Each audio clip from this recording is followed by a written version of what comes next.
जय श्री राम। कहो बच्चों, कैसे हो तुम? ये जो तुमने कल रात्रि मेरे दरबार में करुण पुकार से अर्जी लगाई है कि हे प्रभु, अब तो मेरी पुकार सुन लो। प्रभु, मेरा साहस टूट रहा है, मेरा धैर्य अब मेरा साथ छोड़ रहा है, अब तो अपनी कृपा बरसाओ। प्रभु, इससे पहले कि कहीं बहुत देर हो जाए, मुझ पर अपनी कृपा दृष्टि करो। मेरे बच्चे, मैं तुम्हारी करुण पुकार सुन रहा हूँ। मैं जानता हूँ कि तुम्हारा साहस टूट रहा है और अब तुम्हारा धैर्य भी साथ छोड़ रहा है, लेकिन मेरे बच्चे, मैं तुम्हें बताना चाहता हूँ कि मैं हमेशा तुम्हारे साथ हूँ और तुम्हारी मदद करने के लिए तत्पर रहता हूँ। मैं तुम्हारी हर पुकार सुन रहा हूँ और अब मैं तुम्हारी सहायता भी करूँगा, जिससे तुम्हारा साहस फिर से मजबूत होगा और तुम्हारा धैर्य फिर से तुम्हारे साथ होगा। तुम्हारे अंदर नई ऊर्जा का प्रवेश होगा। मैं तुम्हें बताना चाहता हूँ कि मैंने तुम्हारी अर्जी को स्वीकार कर लिया है। तुम अभी इस समय इस संदेश को मेरे प्रिय प्रभु का नाम धन्यवाद जरूर करो। उन्हीं की कृपा से तुम्हें यह दिव्य आशीर्वाद प्राप्त हो रहा है, क्योंकि अब तुम्हारा भाग्य पलटने वाला है। तुम्हारी सोई किस्मत जागने वाली है। अब तुम खुश हो जाओ। तुम्हारी वर्षों की चाहत अब पूरी होगी। मेरे बच्चे, तुम्हारे शब्दों में इतना दर्द था कि बिना तेरे देर किए मुझे आना ही पड़ा। तुम्हारी सहायता करने में तुम्हें सदा सुखी और संपन्न रहने का वरदान दे रहा हूँ। तुम्हारे जो भी दुख और तकलीफें हैं, उन्हें मैं जीवन भर के लिए समाप्त करता हूँ। तुम्हारे पास अब सिर्फ और सिर्फ खुशियाँ ही खुशियाँ होंगी। तुम्हारे द्वार पर चारों दिशाओं से सफलता और समृद्धि खींची चली आएगी। अब तुम्हारे जीवन में एक नई और बेहतर दिशा में बढ़ने का समय आ गया है। तुम्हारे दुखों का अंत बहुत जल्द होने वाला है और तुम्हारे जीवन में खुशी और समृद्धि आने वाली है। मैं हमेशा तुम्हारे साथ हूँ। मैं तुम्हें आशीर्वाद स्वरूप आशा और उत्साह की एक लहर दे रहा हूँ। मेरे संदेश को सुनने के बाद तुम्हारे मन में ऐसा दृढ़ निश्चय और विश्वास होना चाहिए कि हे प्रभु, आपके वचन सुनकर मेरे दिल में एक नई आशा और उत्साह की लहर उठ रही है। मैं आपकी बातों पर पूरी तरह से विश्वास करता हूँ और मैं यह भी जानता हूँ कि आप मेरे दुखों का अंत जरूर करेंगे।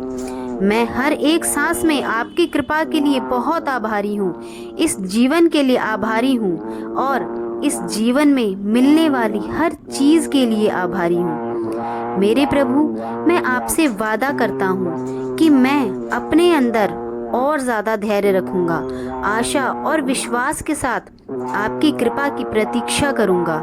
मैं अपना साहस और धैर्य कभी समाप्त नहीं होने दूंगा। मेरे प्रभु, मैं जानता हूँ कि आपकी कृपा से मेरे दुखों का अंत जरूर होगा और बहुत जल्दी होगा, और मैं आपके आशीर्वाद से एक नए और बेहतर जीवन में प्रवेश करूंगा। मैं आपकी इस असीम कृपा के लिए आभारी और मैं आपकी कोटि कोटि धन्यवाद देता हूँ। मैं पूर्ण श्रद्धा के साथ आपकी कृपा की प्रतीक्षा करूंगा और मैं आपके हर एक वचन पर दृढ़ विश्वास भी करूंगा। जिस समय से तुम्हारे अंदर तुम्हें सब्र और शुक्राना महसूस होने लगेगा, उसी क्षण से समझ लेना कि सब कुछ बहुत अच्छा होने वाला है। मेरे बच्चे, तुमने जिस चीज के लिए भी इतना सब्र रखा है, यकीन मानो उस हर एक पर कीमत अदा होकर वह चीज तुम्हें जरूर मिलेगी। बस प्रभु पर विश्वास बनाए रखना और याद रखना, दुख तुम्हारा सर्वश्रेष्ठ मित्र है, क्योंकि यही तुमसे प्रभु की खोज करवाता है।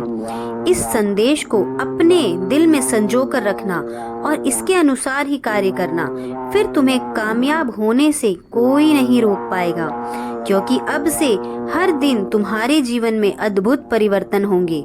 मेरे बच्चे, दृढ़ निश्चय के साथ इस आशीर्वाद को स्वीकार करो और प्रभु का नाम लेकर उनको हर क्षण हर पल धन्यवाद दो। इसके बाद तुम्हें स्वयं के भीतर एक दिव्य ऊर्जा का आभास होगा। तुम उसी क्षण मुझसे जुड़ाव महसूस करोगे।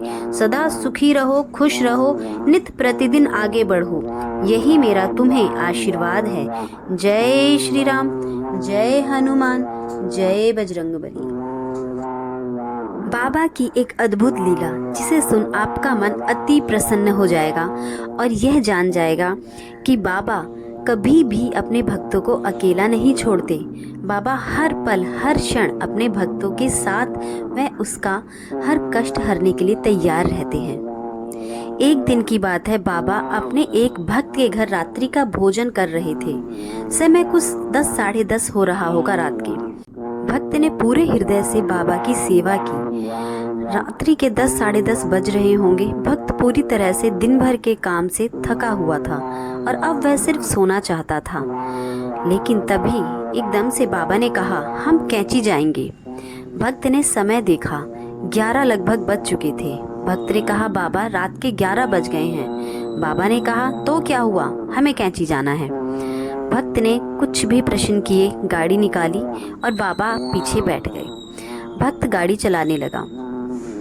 एक समय पर आके भक्त की हिम्मत ने जवाब दे दिया और रात्रि के 1 बजे के आसपास भक्त की कब आंख लग गई और वह गाड़ी चलाते हुए पूर्ण निद्रा की आहुति में चला गया। और एकदम से बाबा ने फिर उसके कंधे पे हाथ रखा और बोला, गाड़ी रोक दे, आ गया कैंची। भक्त ने जब अपनी आंखें खोली देखा सामने कैंची आश्रम था। भक्त पूरी तरह से आश्चर्यचकित रह गया कि मैं कब सोया कब जागा और गाड़ी कैसे इस रास्ते पर पूरी सुरक्षित होकर धाम आ गई। अगर आप कैंची धाम गए होंगे तो आपने देखा होगा कि कैंची धाम का रास्ता एक तरफ ऊंचे ऊंचे पहाड़ और दूसरी तरफ गहरी खाइयाँ और बीच में बहुत पतली सी सड़क, और उस पर वह भक्त नींद में गाड़ी चलाता गया। आपको क्या लगता है, उसकी ड्राइविंग स्किल्स बहुत अच्छी थी या बाबा पीछे बैठे थे तो कुछ हो ही नहीं सकता था उस गाड़ी को या उस भक्त को? ज़रूर बताइएगा। तो इससे यही पता चलता है कि अगर आप बाबा के सानिध्य में हैं, आप बाबा की कृपा में हैं, तो आप जिस परिस्थिति में हैं आपको बाबा कुछ नहीं होने देंगे। बस विश्वास है कि आप बाबा पर पूर्ण विश्वास बनाए रखें, धैर्य बनाए रखें। जय नीम करौली बाबा की, जय श्री राम, जय बजरंगबली।